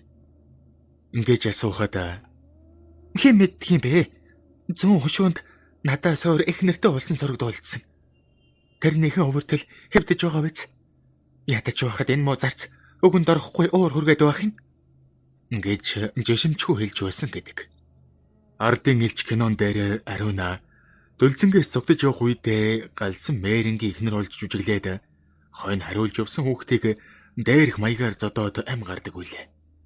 Магадгүй энэ сэдвийг залтай сэргэлэн тойг авхан явдлаас ургуулсан байж ч мэднэ.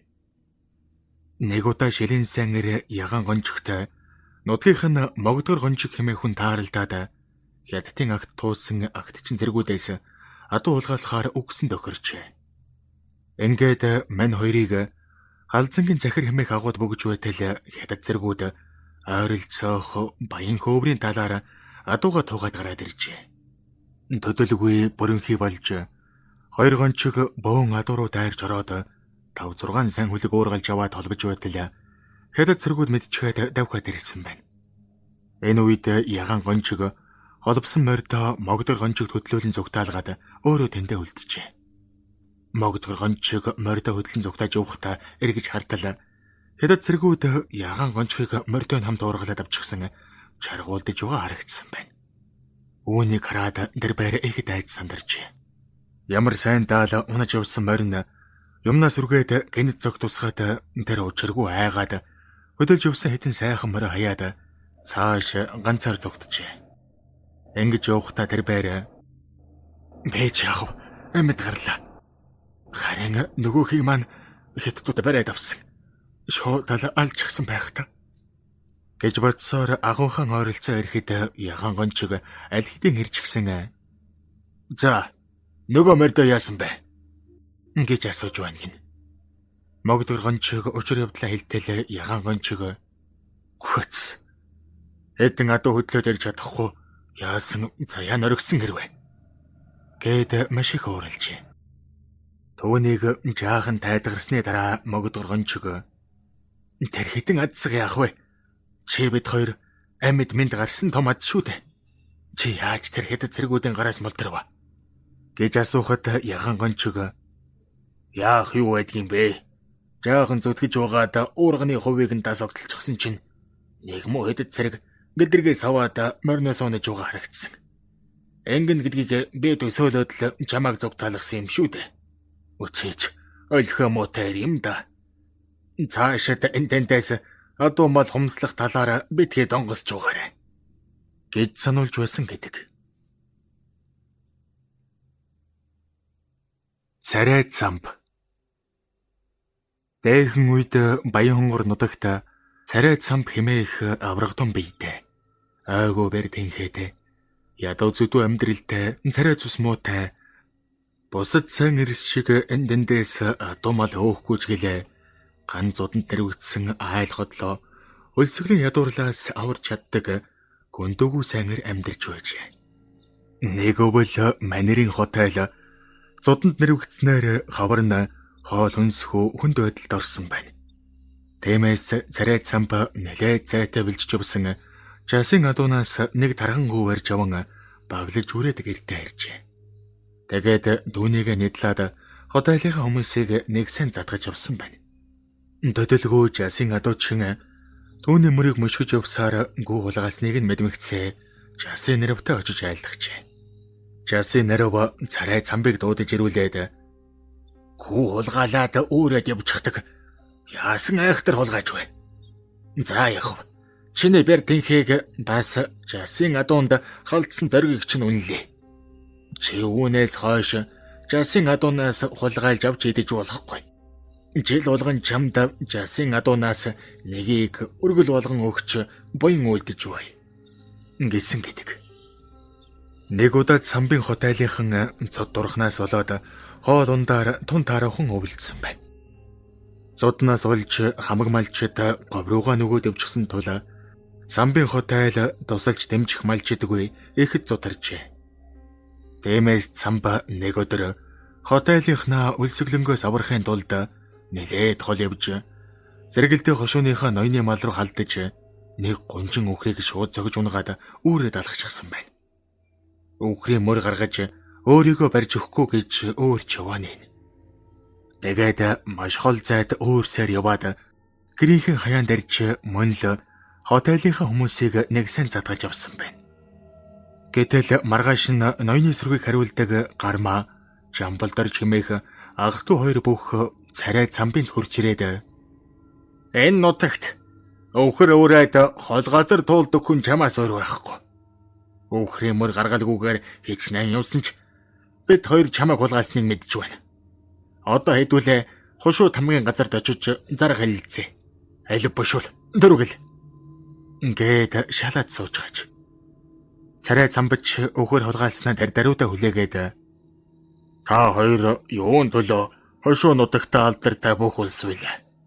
Чаддаг юм бол намайг та нар өөрсдөө аваад яв. Чадахгүй бол та нарын хох. Гэт хотондоо дөрвөн мөчөө дэлгэд хэвдчихсэн байна. Гэвч ах トゥ хоёр бүх дөөний дөрвөн мөчийг нугалж боох гээд хүч ирсэнгүй. Сөүлдээ хоёр талаас нь жийж дэвсээд царай Самбын 2-3 хавиргыг хуглаад хийчихэж. Тиймээс Самба уурлан босч ирээд ах トゥ хоёрыг шилэн хүзүүдж аваад хооронд нь мөргөлдүүлж өргөтөл хошуу нутагтаа алдартай хоёр бүх золтой л ухан алдаад унчихсангүй. Төдөлгүй гармаа жамбалдарч хоёр ичсэн нэрэндээ бушуухан мордод явчихсан байна. Гармаа нь явах замдаа нэг муу гунжин үнэнээс олж ингэж нүдний валаа болох гэж. Хошууны нэртэй бөхчүүд баж ингэж хүний дор орно гэж байх уу да. Самбыг хэрвээ тамгийн газарт мэдэгдэх юм бол чи бид хоёр нүдний валаа болно. Төвний эдсэн гунжийг бээл хуваасаа төлөхөөстөө. Ингэж өгүүлж явсан гэдэг. Нэгэн ховор царай Самба хаврын тарав горих санаатай дэгшин ар хэмэх газраар явж байтал нэг мордон утаа унаар савсуулан сууж байгаа харагджээ. Дүүн дээр явж очтол өөрөөс нь биеэр том хүзүүндээ цэнхэр хадган зангаа намруулсан урд захиур буу дэрэгдээ тавиад аяны тогоонд ууз чанаад сууж байсан байна. Самба дүүнтэй амар мэндэ мэдлцтэл сайхаар дүүнийг нэг их тоож авч хэлэлцсэнгүй. Төдөлгөө тэр чанаж байсан ууцаа гаргаж идэжээ. Самб түүнээс хишиг гордож суусан ч түүнд ганц зүсэм өөгч хэлалгасангүй. Ууц чансан шүлнэс чинь өөй гэсэнд мөнөөхөр Самб төгөлгүүгээр шууд асгачихсан байна. Дэмээс Самбын зэв хурч цэнхэр хадган зангаанаас нь шүүрч аваад хоолойг нь боож ухан алдуулаад улмаар морныхон ногтоор хүлж орхиод унаж явсан морь боо зэргийг нь аваад гэртээ харжээ. Тэгтэл шөн дундын үед мөнөөхөр хүлэгнээсээ мултраад Самбын гэртээ гib гинэд ороод ирсэн байна. Энэ үед Самба за одоо бич алуулах нь тодорхой боллоо гэж бодож хөвтөл мөнөөхөр чамайг би сайн гэрийн болов уу гэж үзсэн. Гэтэл чи хүн алах зөрөхгүй муу хэрэг байна. Гэхдээ би чиний амьд төрөхгүй. Харин хоёулаа ах トゥ хоёр болцсон. Хойд хаданд холын хошуунаас хөөж ирсэн хэдэн адуу байгаа. Чи тэрийг авч амжиргаагаа залгуул. Гэснээр царай Самба хол ороос адуу хөөж ирдэг нэг сайхан шилийн эрдүүтэй болсон гэдэг.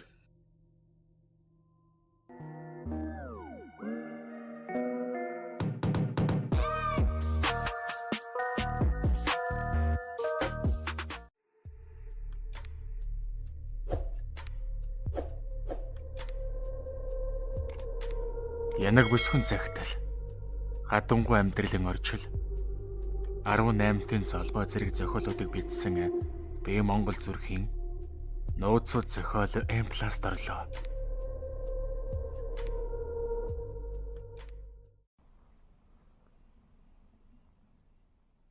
Монгол хүнийг хамгийн ихээр хохироодог байсан хүмүүс бол Хятадын Доншуур 8 ачид. Тэднээс олж монголчууд хятад хүмүүстэй дургуутсах болсон гэхэд хэлсдэхгүй. Энэхүү дургуутсал нь 1921 оны ардын хувьсгалаар тод илэрч зарим ухуулах хуудастай хятадын шунхай худалдаачдаас их нутгаа цэвэрлэе гэсэн ураа бижигдэж байжээ.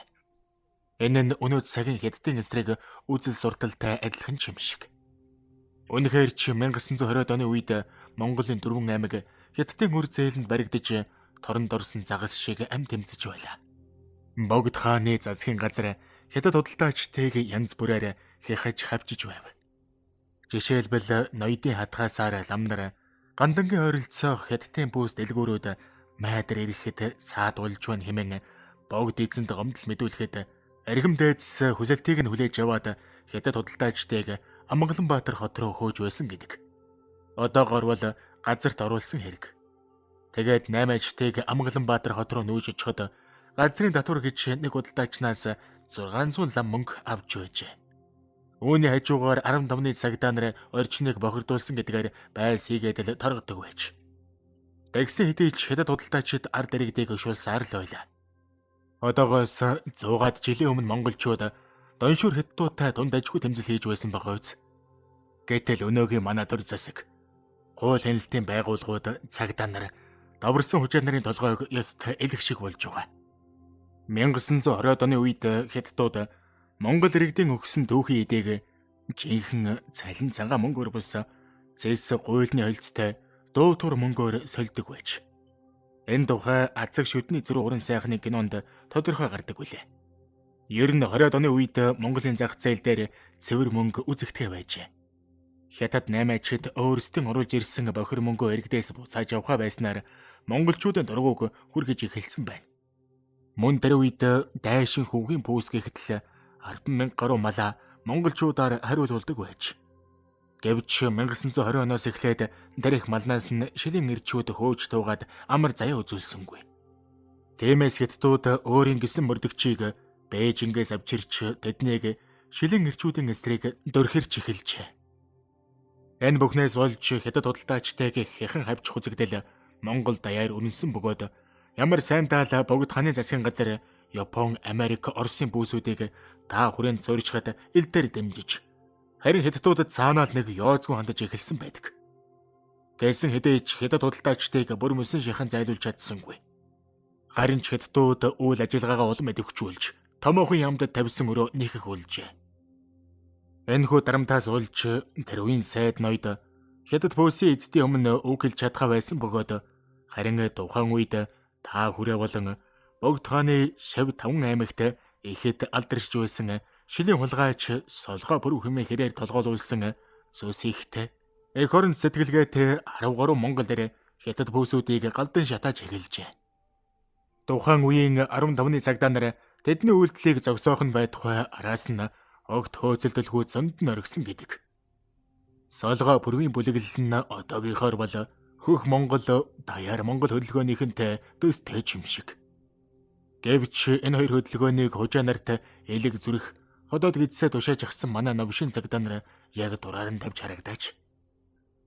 Солгоо бүрв дэргүүднийг хэдэн хятад пүүс дайрамдан дончхоод байхад тухайн үед та хүрээний аюулгүй байдлыг хариуцдаг байсан Шинван ханд дорж хүртэл битүүхэн дэмжиж богд хаанд улсын иргэн далах жавын бүрв хятадын пүүсүүдийг галдан шатаасан гэх баталгаа алга гэж мэдэгдэж байсан гэдэг. Тагмигц хятад худалдаачид тусгай бэлтгэгдсэн алуун урчтыг Бээжингээс авчирсан байгаа. Тэгээд тэд шилэн нэр солгоо бүрвийг элдв арга хэрэглэн барьж яван хэрцгийгээр хөнөөгөөд толгойг нь шонд үлгэж орхижээ. Гэвч хужаанаар иймэрхүү үйлдэл хийснээр монголчуудыг дарж явах биш. Харин ч дургуй үзлийг нь улам дөрүүлж энэ нь яваанда хувьсэл болж нодсон түүхтэй. Ер нь хувьсгалаас өмнө ч гэлээ хойнч гэлээ хятад худалдаачдыг Монголын дор цогох хэмжээнд хяхаж хавцсаар ирсэн байдаг. Манжийн дараллын үед дөрөг хэрэлт хаан Монголын нутагт хятад хүн тариа тарж болохгүй. Тэр удам талд манжийн их сүрэг бэлжиж байх ёстой гэдэг байж. Манж нар Монголын тал нутгийг мал аж ахуйн бааз суура болохыг чарамаж байсан хэрэг л дээ. Айлч цаг үед хятад худалдаачид тариачид Монгол улсын эдийн засгийг хараад байлгаж чадсан юм. Харин өнөөдөр бол хятад наймаачид Ямар ч хориг саадгүйгээр Монголд чөлөөтэй худалдаа 8 хийж пүүс компани эргэлж байна. Тэд хувьсгалын өмнөх арга барилаараа ажиллаж манай түүхийн эдийг өөрийн нутаг руугаа шургаалт шиг зөөсөөр 20 гаруй жил болж байна. Монголчууд бид зам тавьж чадахгүй, барилга барьж чадахгүй, үйлдвэрлэл эрхэлж чадахгүй, дойж чадахгүй гэж үгэлсээр л суун. Гэтэл Хятадууд бид бүгдийг бүтээн, бид бүгдийг сөнөөнө гэсээр Монголын тал нутгийг бүрхэж эхлээд байгаа.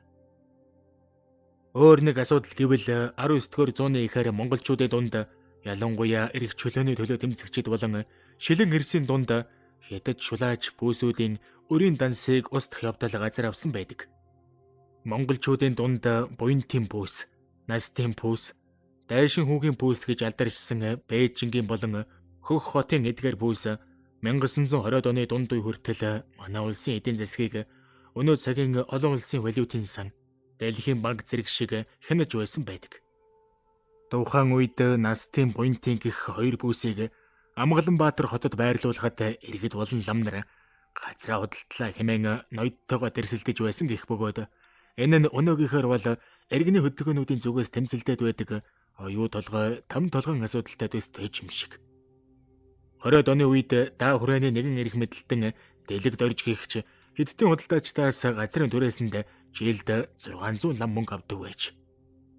Энэ нөхөр Хятадуудтай худалдааны нарийн холбоотой байсан учраас амин хувьда эдлэн газартай эд агуурс ихтэй нийгэм болж хувирсан байх бөгөөд одоогийнхоор бол авилгач дүшмэд төрөөс төрсөн тэр бомбнуудын нэг л байсан бололтой.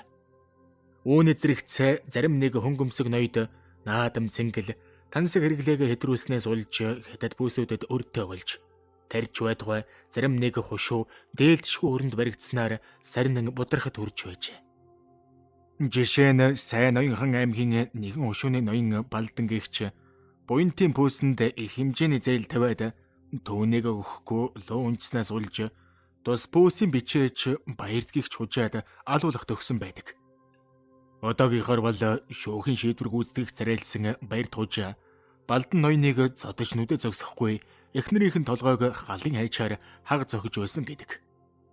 Тус хушууны зарим иргэд буянтын пүүсэнд их хэмжээний өртөө байсан учраас арга буюу нутгаасаа дөрвөхөд хурж байсан байна. Бид бүхэн Бадарчин хэмээх хавчиг үүрсэн хоёр мад барьсан хүний тухай зөндөөл сонссон. Тэд уг чанартай өрн дэгдэж хоосорсон хүмүүс байж. Одоогийнхоор бол банкнаас зээл аваад гадаад руу дөрвөж одсон нөхөд. 1911 онд Хятадын томоохон данжаад нар Хөх хотод цугларч харин монголчуудын ядуурал улам гүнзэг ирж байна. Хэрвээ зарим нэг дүрм журмыг халахгүй бол ядууралд нэрвэгдэн монголчуудыг буцаагаад тэнхрүүлэхэд бэрх гэж ярилцжээ. Тэд сайндаач ус малчин удамтай монголчууд дампуурвал түүхийн эдийнх нь томоохон байзуулах мал сүргийг нь өсгөж өржүүлэх хөнгүү болно гэж айсанд байлаа.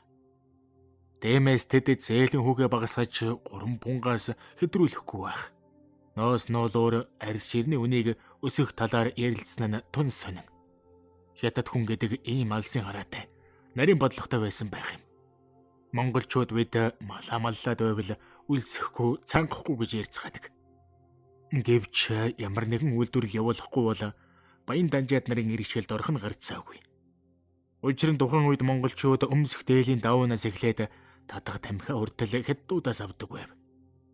Лам эргэд малчид ноёд худагтууд өрөндөө голдуу мал өгнө. Хятадууд монголчуудаас авсан түүхийн эдээ шуулалт хаалга гэдэг газарт угааж цэвэрлээд Тянжин бомбтор дамжуулан гадаадын зах зээлд гаргадаг байж. Ингэснээр тэд Монгол улсыг зүгээр л нэг түүхийн эдийн баазаа болгож чадсан бөгөөд 1921 он гэхэд Монгол улс бүх малаа Хятад худалдаачдын хөрөнд 50% хаюулд нэрвэгдсэн гэж судлаачид үздэг. Орос Хятад химээх хоёр том гүрэнд улс төрийн байдал тогтворгүй болоод ирэнгүүт даашин хүү Таниуда зэрэг Хятадын томоохон пөөсүүд Монголын төрийг барьж асан хаад ноёдоос өрөөнийхэд эхэлсэн байна. Хятадын өрөнд манай улс бүх малаа өгөөд ч төлж дийлэхээргүй тийм их зээлийг монголчууд аваад идчихсэн байх жишээтэй. Дэмээс их орончид бослого өмнө дэгдэж үүнийг далимдуулаад шилийн хулгайч нараа Хятад пүүсний адуу малыг хөөх. Эд агуурсыг нь дээрэмдэх зэргээр бужигнуулж эхэлсэн байдаг. Хятадын эрдэмтэн Лиг игч нэгэнтээ Монголчуудын 1921 оны эрх чөлөөний хувьсгал нь яг үнэндээ ард түмнээ даашинхүү таньда буйнд настын пөөсүүдийн өрнөөс гаргах арга нь байлаа гэж доош нь хэлсэн байдаг.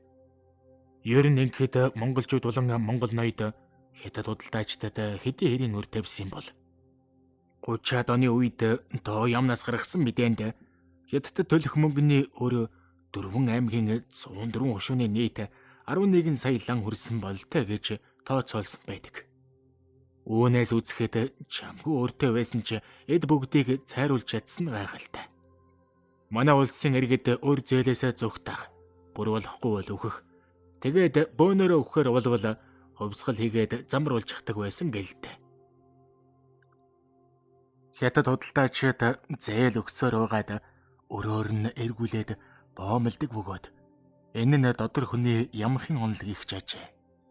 Нэг ёсондоо тэд өнөөдөр малыг нь залгаад, маргааш гэрийг нь залгаад, эцэст нь газрыг нь залих бодлого өвөрлөж явдаг гэсэн үг. Үүн лүгэ хятад лангууны наад цаад талд Монгол улсын хувь заяа дэнсэлж явсан үе бий. Монголчууд үеийн үед Орос хятад хоёрт өртөө явж ирсэн түүхэн шалтгааныг олоход тун амархан. Энэ нь ердөө л баялаг бүтээдэг ус баялага гадагш нь урсгадаг. Үйлдвэрлэгч бус бэлэнчилдэг залхуу хойрог зан арин шинтэй маань холбоотой. Монголчууд бид өргөө бол баян, өвчнгөө бол жаргал гэсэн үгийг түүхэн эргэлтэнд ясмахандаа үрдэл мэдэрсэн үлс. Гэвч үүнийг жаахан өөр өнцгөөс харвал туйлын буруу сургаал юм. Өнөө цагт хэн нэгэнд өр зээлгүй мөртлөө ядуу зүдүү дутуу гучуу амьдарч байгаа олон зуун айл өрх байна. Үүнийг тэд өргөө бол баян гэж тунхаглавал залуучуудын хэлдгээр том танигдж байгаа нь дэртэй. Өргөөл бол баян гэдэл зөвхөн өдөр тутмынхаа хэрэгцээнд тааруулан ажиллаж хөдөлмөрлөдөг. Хэрвээ өрөнд баригдчих бол боож өгөхөөс наагур авиралдаг ийм цансуртхун монголчуудыг хойд урд хоёр хөрчин иргэшээлд үеийн үед сөхрүүлсээр ирсэн төвхтэй.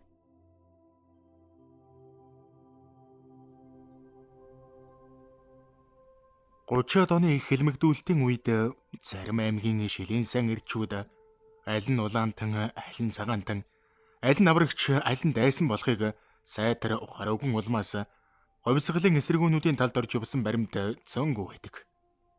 Тарж байтугай аврах цал хүрдэж чадаагүй нэгэн алдар зуутай бүх хүртэл маршал чой басан томдсон доо эсэргүү басагчтай нээлж гисэн зохиж явсан гэдэг. Үүн лүгэ ногоо малгаднууд ч бас зарим нэг шилэн нэрийг эсэргүү басагчдын эсрэг ашиглаж байсан байх юм. Жишээ нь 30-аад оны үед Баруун аймагт нэг хэсэг алдаршсан Чон Цэ Туя хэмээх шилийн сан нэрийг ногоо малгаднууд зориуд дуудаж уулзаад "Зяхо, чи бодвол их орондоо хайртай л үсттэй. Шилийн сан ирчүүд бол данганц амин хувийнхаа төлөө биш нийтийн төлөө тэмцдэг. Тийм болохоор чин та нарыг шилийн сан ир гэж ард түмэн хүндлэн биширдэг юм. Танаа нутагт гадаад дотоодын дайрамчид их болсон байна. Ялангуяа босоо бадарч гэдэг дайрамчин бүр дийлдэхэ байлаа. Бид өмнөөс нь машинтай очиж болохгүй байна л та. Машины дуу сонсонгуу таал уул хаданд очиод бүүчгээд байх юм. Тэгэхээр чамд буу хариулаад түүний өдөөс явуулмаар байна" хэмээж. Хариуд нь Чон Цэ Туя "Миний авьяас гэвэл чон шиг үлж чаддаг. Бас морин дэлэн дээр хэд хоногийн дурш хийж чаддаг. Харин амьд яваа насанда буу шийдэн барьж үзсэнгүй. Тэр дундаа амьд хүний өдөөс буу шагаж явсангүй. Та нарын хүсэлтийг биелүүлж чадахгүй нэ" ингэж адарсан байна. Тэгтэл ногоо малгатнууд "За тэгвэл 100 бодны хэрэгтэй таныг Батхүн шоронгийн зэвүүн өрөө хүлээж байна да. Тэнд очиж хэвтэх үү? Нутгийнхаа уул хадаар энэрлгүй дайснуудтай хөөцөлдөж тавих уу? Өөрөө л мэдтээ" гэсэн гэдэг. Ингээд Чон Цэ Туя аргагүй эрхэнд буу шийдэмтэй нөхөрлөх болжээ. Ногоо малгатнуудын занаанд орсон босоо бадарч гэдэг нь үнэхээр л болж бүтэхгүй итгэхэд байсан бол та. Тухайн үед амар буянтын хийдээс лам хар нийлсэн Хорой дөрөх айл өвөр Монголын альшагийн нутаг Шарманц руу дөрвсөн гэдэг. Тэд айлуулах хүн хар нутгалдгүй газараар явахыг хичээж байсан ч усаар дутагдахын эрхэнд говийн баг шиг бүрд бараадан буудалснаас хамаг лайл анчгийг өөрсөд дээрээ дуудчихсан байгаа юм. Ийхүү буудалснаас болж шөнө нь бөө шийдэм агссан 10 гаруй морьтон гинэд дайран орж ирээд алаан хидан дээрэм тонуулыг жухмал баха хантал хийжээ. Харамсалтай нь тэдгээр дээрэмчдийн дунд анх амар буянтаас хамт дөрвөн нүүсэн ч бид нутгаа орхиж үнэхээр чадахгүй юм байна. Энд өвлтий те. Та нар бид нэг өршөөрэй. Гээд хоцорсон дорсгой пунцэг босоо бадарч нарын 3-4 хүн байсан гэдэг. Дөрвөн зүгтж яваа нутаг нэгтнүүдээ харин хүмүүстэй хамтран дээрэмдэж бослуулна гэдэг яавч эрүүл сарвал үйлдэл биш. Хожим босоо бадарч гих чинь өвсгөлийн эсрэгүү бараан дамдын сүрэнгийн отрядад нэгдснээр олон арван их орончийн зүрхээр төг тагсан байгаа юм. Тунгалаг тамир кинонд өвсгөлийн эсрэгүү бадарч дагар гэж гардаг. Магадгүй зохиолч Лодо Дамба өхөрнөөс урвж элхэн садна хөөс тэмдэрсэн босоо бадарчийн тухай дуул сонсоод бадарч дахрын дүрийг гаргасан байх үндэстэй.